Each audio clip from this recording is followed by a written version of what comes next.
జిల్లా ఆలియాబాద్ లో నకిలీ వెండి కాయిన్లు పంచి ఓటర్స్ ను మోసం చేశారు.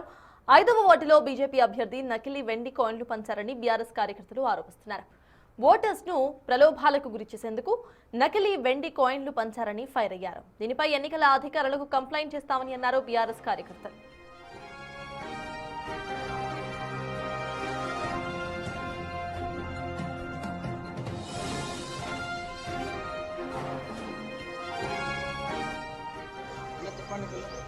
ఉదయం 7 గంటల సమయం ఆల్గడి మలక్పేటలో జరుగుతున్నటువంటి 5వ వార్డులో ఓటర్లను ప్రభావితం చేసేందుకు బీజేపీ అభ్యర్థులు ఓటర్లను మరీ ప్రభావితం చేసి వాళ్ళను ప్రభావపెట్టి ఓటు వేసుకునే విధంగా ఒక సిల్వర్ కాయిన్ ఓటర్లకు బలవంతంగా వాళ్లకు మీరు మాకు ఓటు వేయండి అని చెప్పి వాళ్ళకి ఇంట్లో వాళ్ళు చేతిలో వద్దంటున్నాం మేము ఓటు వేస్తామని చెప్పినా కూడా ఓటర్లను ప్రలోభపెట్టి మరి సిల్వర్ కాయిన్ ఇవ్వడం జరిగింది.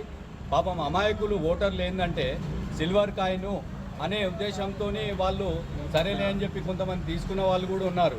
కానీ ఇది ఒరిజినలా కాదా అని ఈరోజు మార్కెట్లో సిల్వర్ రేటు అమాంతం పెరిగిపోతున్నా కూడా కానీ ఇది ఒరిజినల్ నకిలీయా అసలు ఒరిజినల్ అని తెలుసుకోలేని అయోమయంలో ఓటర్లు కూడా సిల్వర్ కాయిన్ తీసుకొని మరి వాళ్ళ తరపు వాళ్లకు వాళ్ళ అభ్యర్థికి ఏదైతే కండ్రెడ్డి మాలతి మాధవరెడ్డి గారు బీజేపీ తరఫున పోటీ చేస్తున్నారో వాళ్ళ వైపు ఓటర్లను తిప్పుకునే విధంగా వాళ్ళు ప్రలోభపెట్టి మరి ఓటు వేయించుకునే విధంగా వాళ్ళు ప్రవర్తించడం జరుగుతుంది.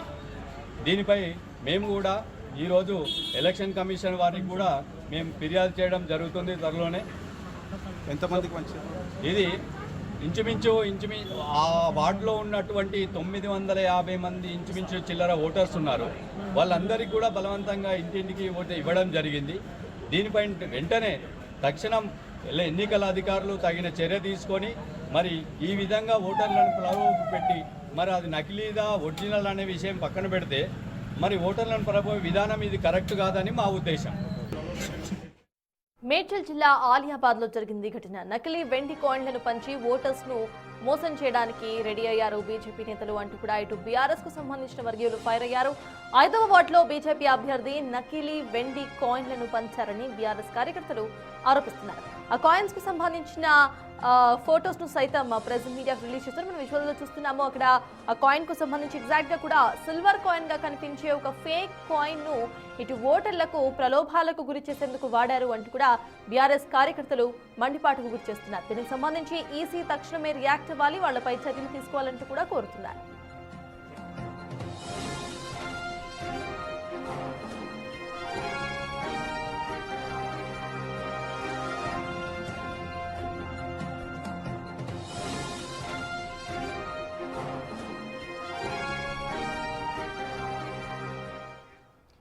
ఇదే అంశంపై పూర్తి డీటెయిల్స్ మా ప్రతినిధి విజయ్ అందిస్తారు. విజయ్, చెప్పండి, నకిలీ సిల్వర్ కాయిన్స్ ను పంచినట్టుగా తెలుస్తోంది బీజేపీకి సంబంధించిన అభ్యర్థి. అసలు దీనికి సంబంధించి బీజేపీ అభ్యర్థి ఏమైనా వివరణ ఇచ్చే ప్రయత్నం చేశారా అట్లీస్ట్? అండ్ ఈసీ ఎలా రియాక్ట్ అయింది?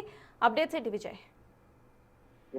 అయితే మున్సిపల్ ఎన్నికలు జరుగుతున్నటువంటి వేళ ఈ నకిలీ సిల్వర్ కాయిన్స్ కు సంబంధించినటువంటి అంశం తీవ్రంగా అయితే చర్చనీయాంశంగా మారిందనే చెప్పాలి. అలియాబాద్ మున్సిపల్ ఎన్నికల్లో ఈ యొక్క సిల్వర్ ఏదైతే నకిలీ సిల్వర్ కాయిన్లు పంపిణీ కార్యక్రమం జరిగిందో అందులో కూడా పెద్ద ఎత్తున కలకలం రేపినటువంటి పరిస్థితి కూడా కనిపిస్తాం తాజాగా ఆ ఏరియాలో ఉంది కూడా. అయితే మేడ్చల్ జిల్లాలో ఈ యొక్క సిల్వర్ కాయిన్స్ కూడా బీజేపీ పార్టీకి చెందినటువంటి 5వ వార్డు అభ్యర్థి మాలతి మాధవరెడ్డి అనేటువంటి వ్యక్తి ఈ నకిలీ వెండి నాణ్యాలను పంచుతూ అక్కడ ఉన్నటువంటి ఓటర్లను మధ్యపెట్టి తన వైపు తిప్పుకునేందుకు కూడా ప్రయత్నాలు చేస్తున్నారంటూ కూడా అటు బీఆర్ఎస్ కు సంబంధించిన నాయకులు అయితే ఆరోపిస్తూ ఆయన పైన ఈసీకి కూడా కంప్లైంట్ చేశారు. దీనిపైన ఇప్పటి వరకు మాధవరెడ్డి ఎలాంటి స్పష్టతను కూడా ఇవ్వలేదు. ఎలాంటి దానికి సంబంధించి ఆయనకు సంబంధించిన ఆరోపణకు సంబంధించి ఆయన అంటే పోలీసులకు కావచ్చు, ఇటు ఈసీకి కావచ్చు కనీసం కంప్లైంట్ కూడా ఇవ్వనటువంటి పరిస్థితి కనిపిస్తా ఉంది. సో ఇటు అసలు ఎన్నికల నియమావళిని ఉల్లంఘిస్తూ ఈ రోజున ఎన్నికలు జరుగుతుంటే అది కూడా ఈ కాయిన్స్ పంపిణీ చేయడం అనేది ఎన్నికల నియమావళిని ఉల్లంఘించడమే కాకుండా చట్టబద్ధంగా నేరం. సో అలాంటి వ్యక్తిని ఎలా మీరు అభ్యర్థిగా ప్రకటిస్తారంటూ కూడా అటు ఆ ఎన్నికల కమిషన్ కు సంబంధించి బీఆర్ఎస్ నాయకులు కావచ్చు, బీఆర్ఎస్ కు సంబంధించిన అభ్యర్థి కావచ్చు, ఆ ఎన్నికల కమిషన్ వెంటనే ఆయనను మాధవరెడ్డిని అభ్యర్థిగా పరిగణించవద్దు, ఆయన అభ్యర్థిత్వాన్ని క్యాన్సిల్ చేయాలంటూ కూడా కోరుతున్నటువంటి పరిస్థితి కనిపిస్తా ఉంది. అయితే మరొక పక్క ఇటు ఎన్నికల సంఘం కూడా ఈ యొక్క సిల్వర్ నాణ్యం అంటే ఫేక్ సిల్వర్ కాయిన్స్ పంపిణీ ఏదైతే జరిగిందో దానికి సంబంధించి కూడా అన్ని డీటెయిల్స్ తీసుకొని సో అలా ఖచ్చితంగా మాధవరెడ్డి పంపిణీ చేశారు అనేటువంటి ఆ ఏదైతే దానికి సంబంధించిన సాక్ష్యాలు ఉంటాయో ఆ సాక్ష్యాలన్నింటినీ కూడా తీసుకొని మాధవరెడ్డి పైన ఖచ్చితంగా చర్యలు తీసుకుంటామంటూ కూడా ఈసీ అయితే చెప్తోంది Prasad. Yes, thank you Vijay.